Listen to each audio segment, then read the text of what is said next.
Happy New Year and welcome back to the channel.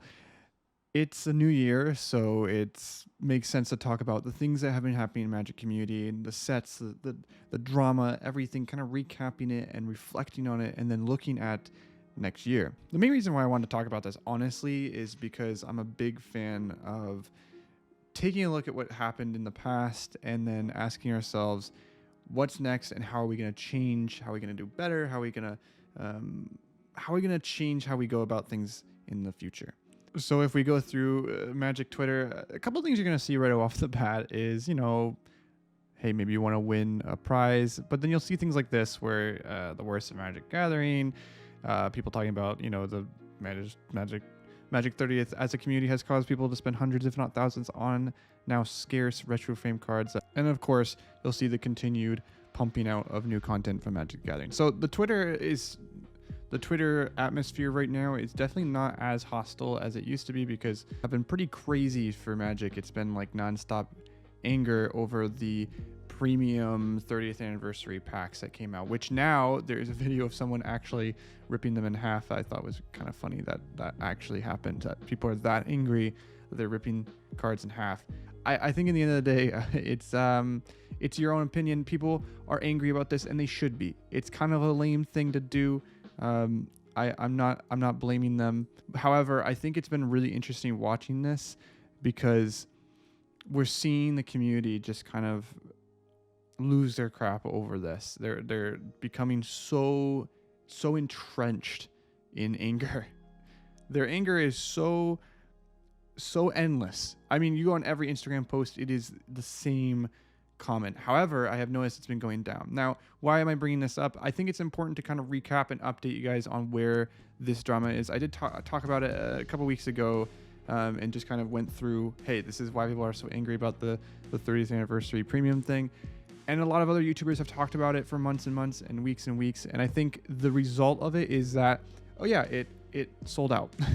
The product sold out. Everybody loves it. Not really, though. People who bought it are probably the type of people who are like, I don't care what people say. I want to own this. I want to use this.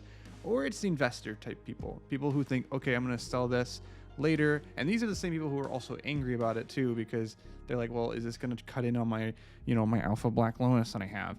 It's like, no, it's not going to probably cut into anything, because again, they're just non-tournament legal cards, and they're just barely, in my opinion, worth your time and especially your money.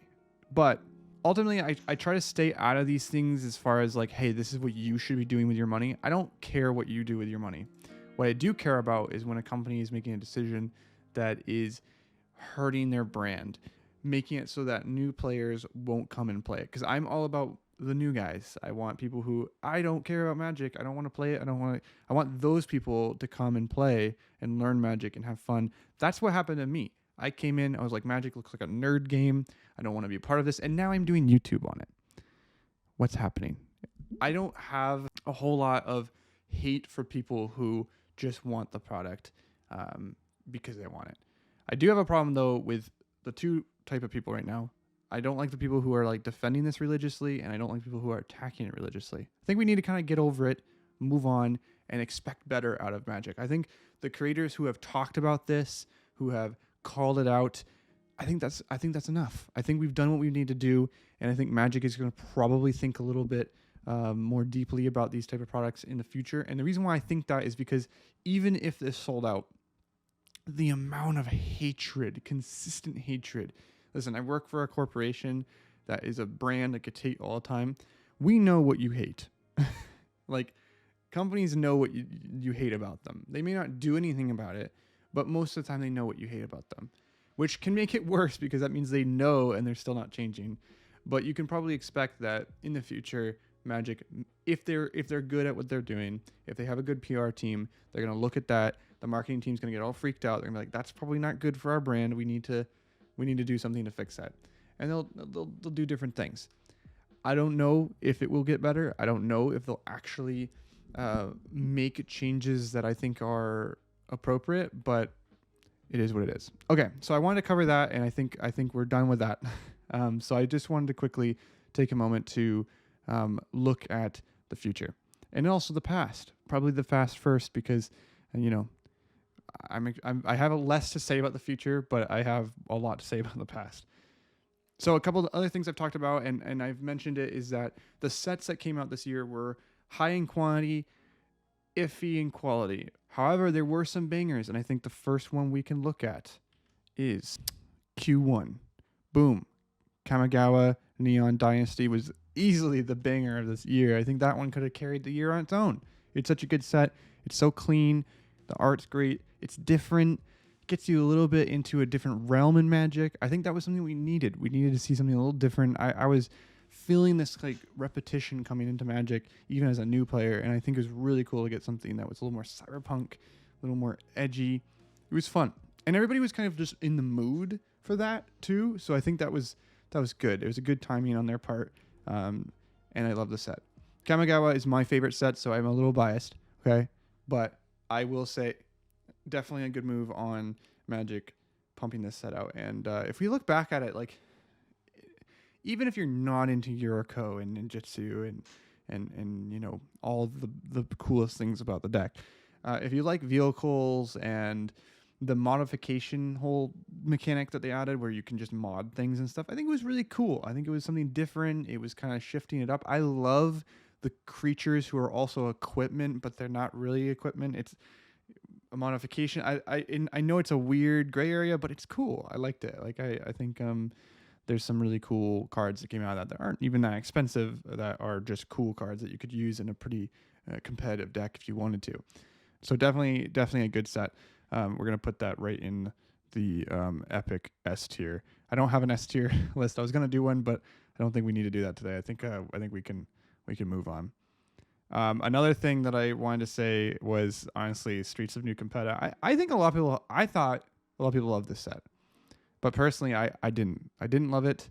I don't know if I have a reason for it. Maybe it's just not for me, and that's fine. I'm going purely off of opinion here. I'm not gonna hate on it. I just think that the set was really cool and has some really powerful cards. Like, it was a hard hitting deck.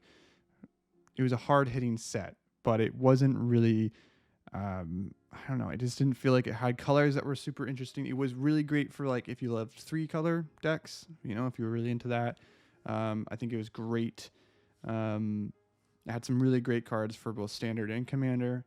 I think Kamigawa had good cards for both standard and commander as well, but like, you know, both were, I think they're continuing this streak of allowing standard to really come in and be strong in this year. So, however, it's not my favorite deck. It's not my favorite set at all. Unfinity, I don't even want to talk about it.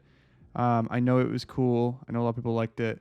I just think that a set that is purely for goofs and laughs is great in theory, but it also just like left me in this thing. I was like, well, I don't really want to ask my friends for permission if I can play these, you know, non-legal, blah, blah, blah, blah, blah. And it's just like, unless you're a group that's like, yeah, anything that Magic releases is clean. We're not going to follow the bans and the official commander rules or standard rules, then great. Then go ahead and do that.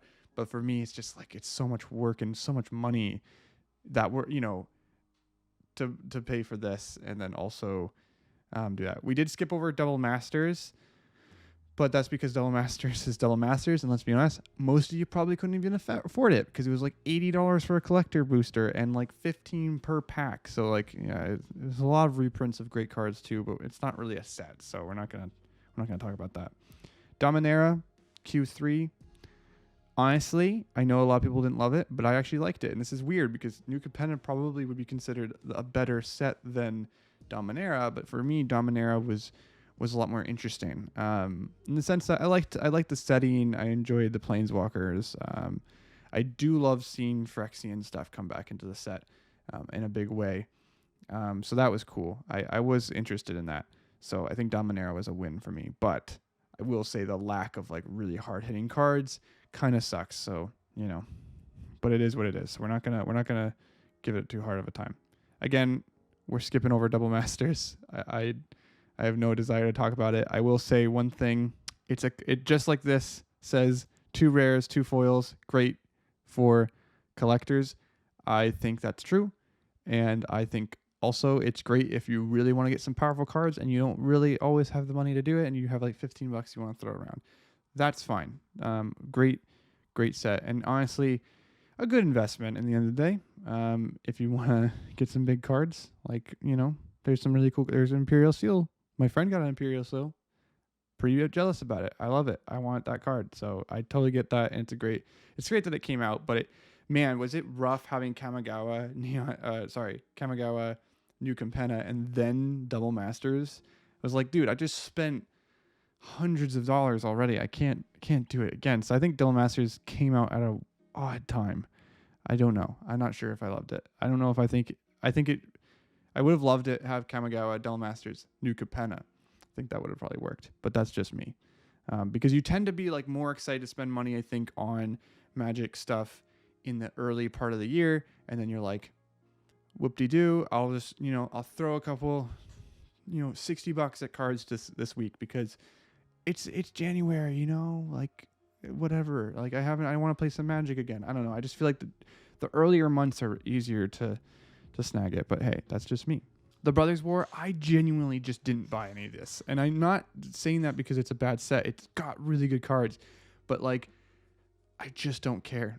I think other than the prototyping and some of the meld stuff, like I love the meld cards that they have. Absolutely baller. Such a good move on their part. Like bringing back meld at any point is just super cool. But I just didn't. I don't know. I think I'm just thinking about the future, and this is at this point at Q4. I'm thinking about what's coming out next year, and I'm thinking, what sets do I really want to invest my money in? For people who don't have like hundreds and hundreds of dollars to throw around, which I have lots of money to throw around at cards, and I still don't really want to spend hundreds of dollars. Like I just don't want to. I could, right? But there's some people who don't have that choice, and I think to drop another set in Q4 right after Dominaria United, and then also like all the stuff that went on with the sets, with the special things like Magic, the Secret Lair, and the 30th anniversary Secret Lair that came out, and then also the premium set, right? Like all those things came out in between of this, and I think it really just made me not want to buy another set. Not because I'm trying to protest, but more because I'm just like not in the mood. I'm just not in the mood to spend more money on Magic right now. So that's just my thought. Jumpstart actually is pretty dope. Really, really love Jumpstart. I'm happy with it. I think it was great. However, I think some people would like maybe not like it. I don't know. But I'm going to probably buy Jumpstart cards or Jumpstart cards. I think there's a Ristic Study reprint, which is kind of hilarious. They reprinted a ton of stuff for these recent sets that are like really good cards. I'm actually really pumped. I'm really, really pumped about that. So I think Jumpstart's a great set. So I'm very, very happy. Also, I don't know why this listed it in this way, but it did. So Commander Legends, Battle for Baldur's Gate. Everyone that I heard liked it as a follow-up to the other D&D set, but maybe not as much as a Commander Legends, because the previous Commander Legends was pretty crazy. So I don't know, maybe it's good, maybe it's not. It wasn't for me. I didn't have a good time with it, and so I don't want to talk about it. But mainly, it was really boring, and some of the cards were, again, because it was so D&D focused, it was like, well, unless you like the D&D stuff, which I do like the D&D stuff, I just don't want to build decks out of it right now. So maybe down the road this will pay off, but right now I just was like, I don't really care. So there was some great cards though. I love the dragons. More dragons is always a great thing, but yeah, not nothing that stuck out to me really. The Warhammer was probably one of the best things that happened this year. I absolutely loved every minute of the Warhammer set, or the decks. I bought one. I got the Necron one, and I'm loving it. It's so fun, and it makes me definitely want to pick up the other ones, except they are crazy expensive. So that's the only downfall, is they are expensive. They are not your typical precons. They will actually play against normal decks very easily. The Necron one especially will play fantastically against actual decks. Like, they are not messing around. However, I will say with some upgrades to it, I think it would become a really, really mean deck.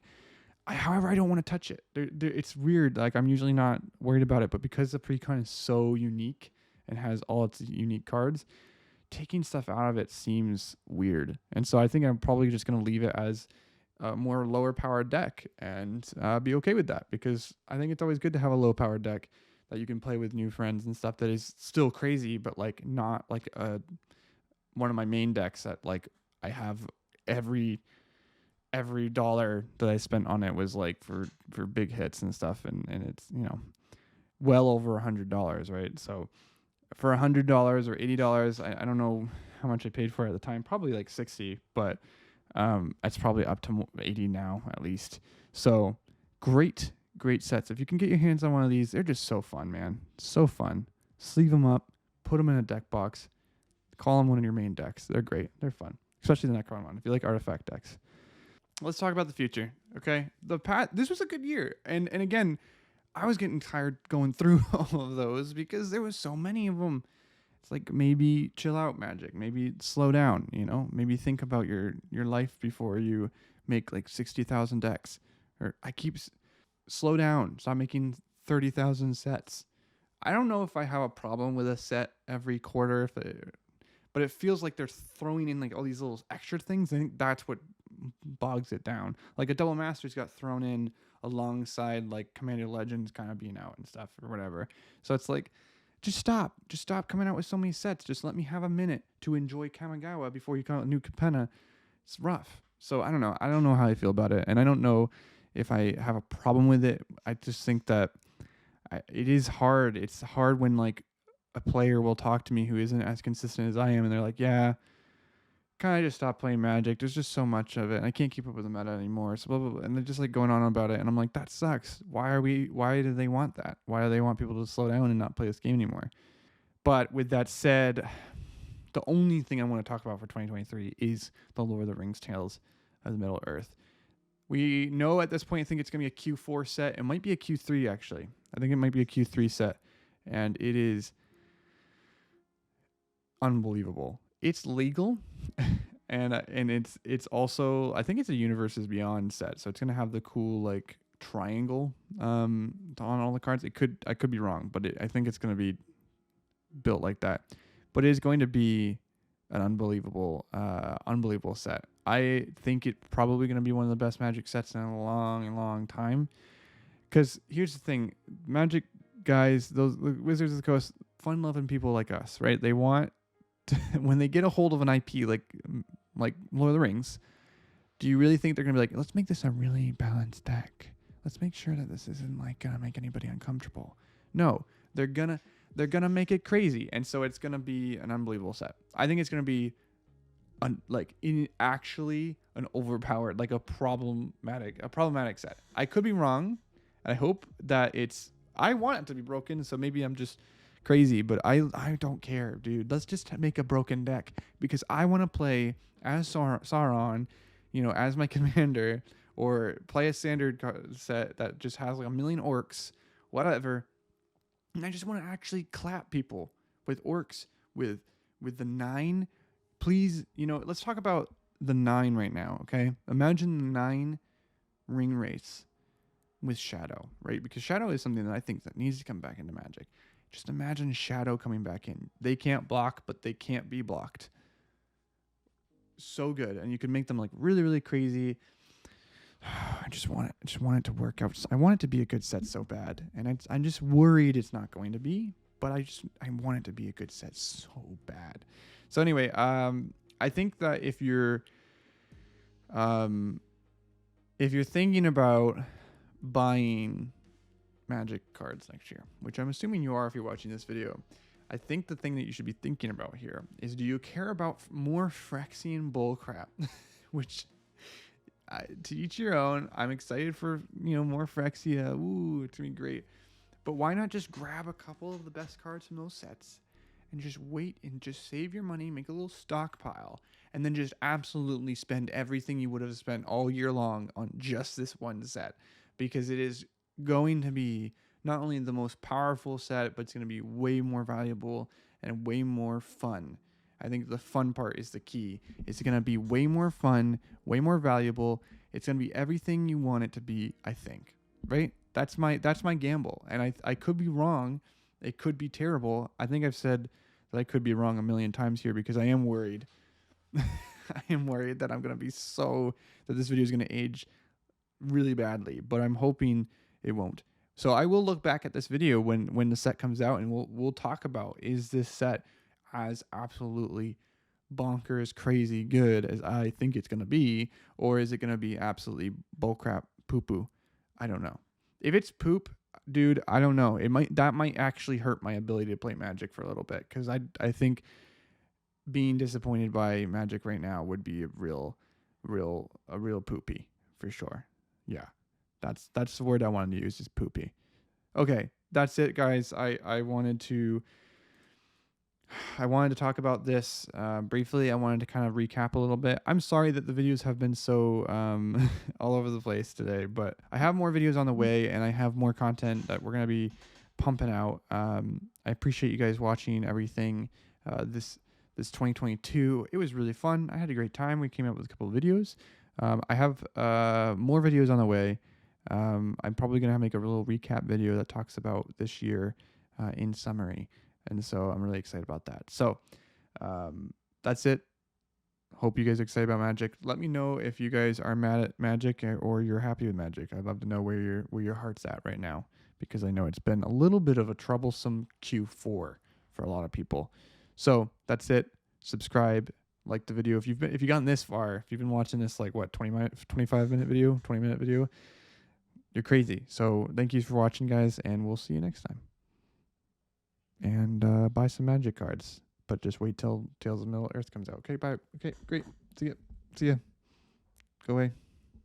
Oh gosh, hold on. I'm trying to turn off my camera. All right, bye.